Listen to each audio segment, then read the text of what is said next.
Okay, here we go. Welcome to Tina Book Tuesday with author Lisa M. Prysock. I'm coming to you from my dining room here in beautiful Kentucky. I even have a candle in the background today, and I'm with a dear writing friend. Most of you know her, and in case you don't know, author Danni, Roan, and I go way back to Whispers in Wyoming. For those of you who haven't read that series, strongly recommend it. Highly recommend it. I am drinking a cup of tea today. It is a lemon tea. And this is episode 153 for January the 24th. And I hope you're all doing well. And so, hello, Danni. How are you today?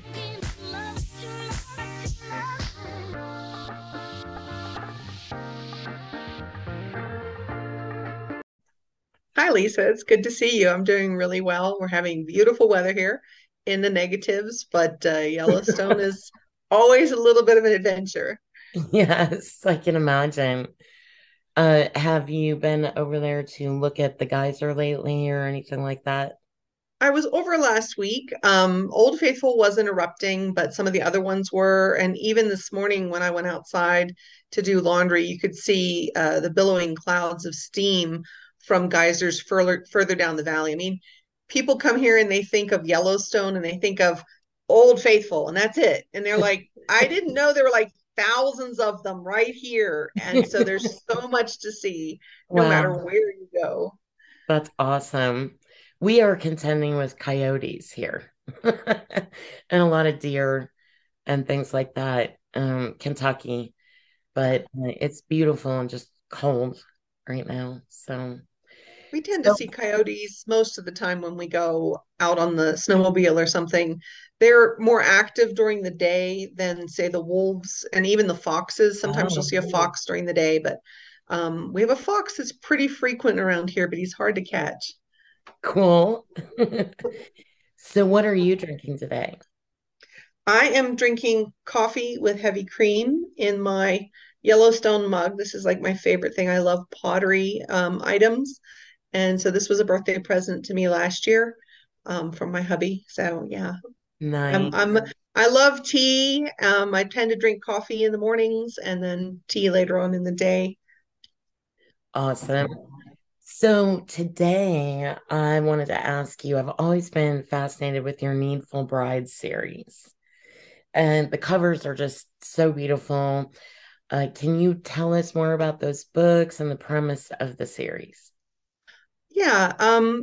Previously my husband and I were full-time RVers. We did that for about 3.5 years. And the first year we were out, we went down through Texas and we were driving down. It was late in the year, in December, I believe. And as we were driving along, we passed a sign that said Need, Texas is the name of the town of Need. And my mind immediately went to where in the world did that sound? Where did the name come from? Why is it called Need? What do they need?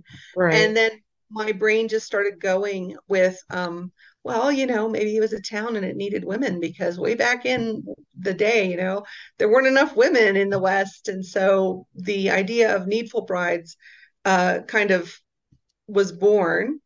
And the first story had to be, well, how did they get to the town? Where does it come from? And so I wrote Dahlia, which is free, by the way, all the time if anyone's interested. And it just went from there. I mean, this was a trip of people going to Texas and all the complications and the problems and of course some romance, and then how the town got its name is there as well.